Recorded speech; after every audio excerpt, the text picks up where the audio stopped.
Topic है आपका आज बाल विकास। और बाल विकास में मैं आज कराऊंगा आपको बुद्धि लब्धि के बारे में। बुद्धि लब्धि मीन्स आईक्यू। सबसे पहला है आपका बुद्धि लब्धि आईक्यू। किस बच्चे का कितना आईक्यू होता है और किसको क्या माने हम। सबसे पहला है आपका इस प्रकार के बुद्धि लब्धि आईक्यू में हमें सबसे पहले देखना होता है, जैसे 140 से ऊपर जिसकी बुद्धि लब्धि है वो होता है अधिक प्रतिभाशाली। 120 से 140 के बीच में अति श्रेष्ठ। तो सबसे पहले जो करना है वो आपको करना है सामान्य बुद्धि वाला बच्चा कौन सा होता है, सामान्य बुद्धि। तो सामान्य बुद्धि से याद करोगे तो आपको नीचे वाले और ऊपर वाले याद हो जाएंगे।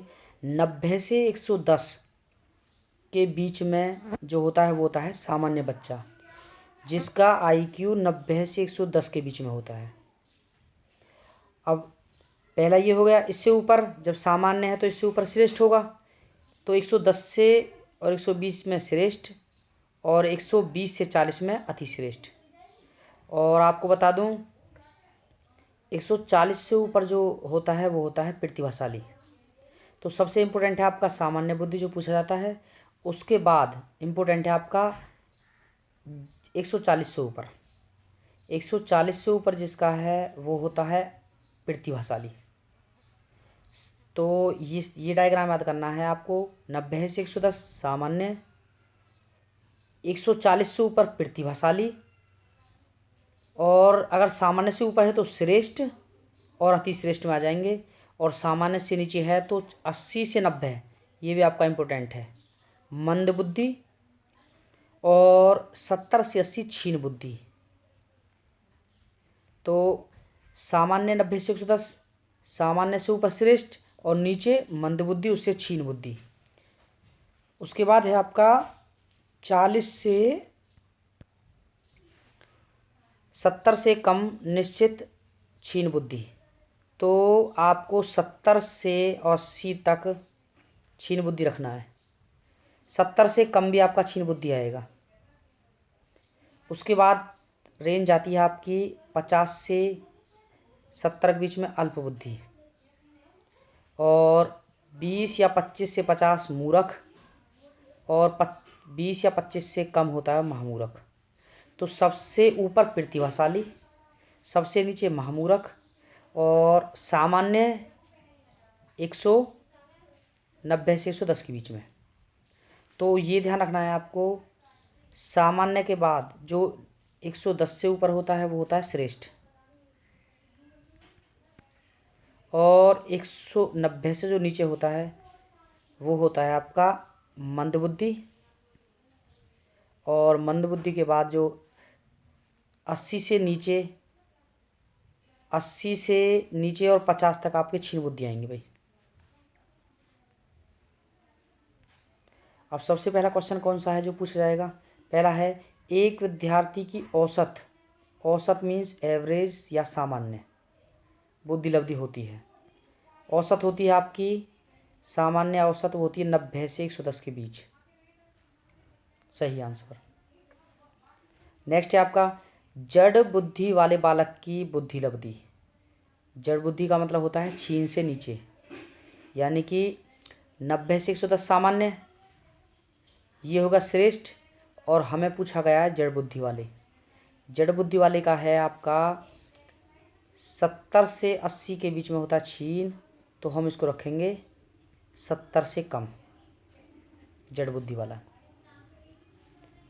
नेक्स्ट है आपका क्षीण बुद्धि बच्चों की बुद्धि लब्धि होती है जो क्षीण होते हैं। मैंने आपको बता दिया 80 से 90 के बीच में जो होते हैं वो होते हैं मंदबुद्धि, और जो क्षीण बुद्धि वाले बच्चे होते हैं वो होते हैं 70 से 80 के बीच में, या 70 से कम भी रख सकते हैं हम, वो भी क्षीण बुद्धि वाले बच्चे आएंगे, लेकिन आपको रखना है 70 से 80 सही आंसर है। नेक्स्ट है आपका बच्चे की बुद्धि लब्धि 90 से 100 के बीच में हो। देखो 90 से 110 के बीच में जो माना जाता है वो माना जाता है सामान्य, और 90 से 100 पूछा गया है तो इसको हम सामान्य में रखेंगे, क्योंकि प्रतिभाशाली 140, प्रखर बुद्धि ये 110 से ऊपर होते हैं, तो सामान्य माना जाएगा ये, 90 से 100 के बीच में। नेक्स्ट है आपका उत्तराखंड टेट में आया हुआ है, 80 से 90 आपको बता दिया मैंने। 80 से 90 जो बच्चा होता है वो होता है आपका मंदबुद्धि, और मंदबुद्धि आंसर है आपका सी। नेक्स्ट है आपका अधिकांश व्यक्तियों की बुद्धि औसत होती है। अधिकांश व्यक्तियों की बुद्धि होती है औसत, यानी कि 90 से 110 के बीच में। बहुत कम लोग प्रतिभा संपन्न होते हैं और बहुत कम व्यक्ति मंदबुद्धि होते हैं। यह कथन खालिस्तान के प्रतिस्थापित सिद्धांत पर आधारित है। तो कुछ तो प्रतिभाशाली होते हैं, कुछ मंदबुद्धि होते हैं। इसको हम रखते हैं बुद्धि के वितरण में, बुद्धि के वितरण में रखा जाता है इसको। नेक्स्ट है एक बालक जिसकी बुद्धि लब्धि 105 है। अब 105 का मतलब है 90 से 110 के बीच में है आपका सामान्य, तो 90 भी सामान्य माना जाएगा, और पूछा 105 तो यह आएगा सामान्य से अधिक बुद्धि। नेक्स्ट है आपका टर्मन के अनुसार प्रतिभाशाली का IQ। मैंने आपको बता दिया प्रतिभाशाली इंपॉर्टेंट है, स्टेट में पूछा गया है। तो प्रतिभाशाली होगा 140 से ऊपर, 140 से ऊपर ये है आपका। नेक्स्ट है टर्मन के अनुसार 0 से 25 ये होता है आपका महामूर्ख, यानी जिसको कहते हैं हम मूर्ख को हम कर सकते हैं आपके 0 से 25 के बीच में मूर्ख को रख सकते हैं। नेक्स्ट है आपका भाई बुद्धि लब्धि ज्ञात करने का सूत्र। जो बुद्धि लब्धि ज्ञात करने का सूत्र है वो है मानसिक आयु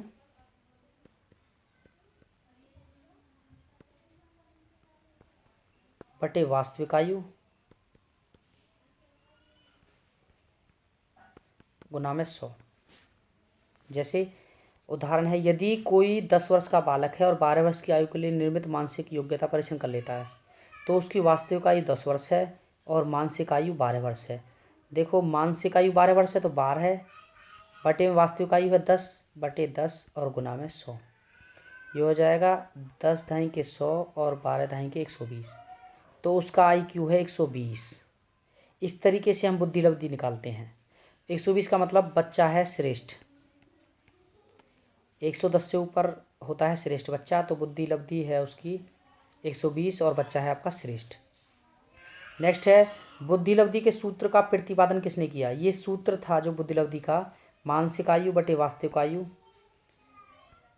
MA बटे CA गुना में 100।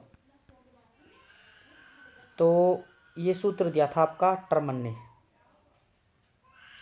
नेक्स्ट है आपका यदि एक बच्चे की मानसिक आयु 5 वर्ष है, यानी कि बच्चे की मानसिक आयु 5 वर्ष, 5 बटे में वास्तविक है 4, तो उसका हो जाएगा 4 25 25 बन जाए 125, तो सही आंसर है 125।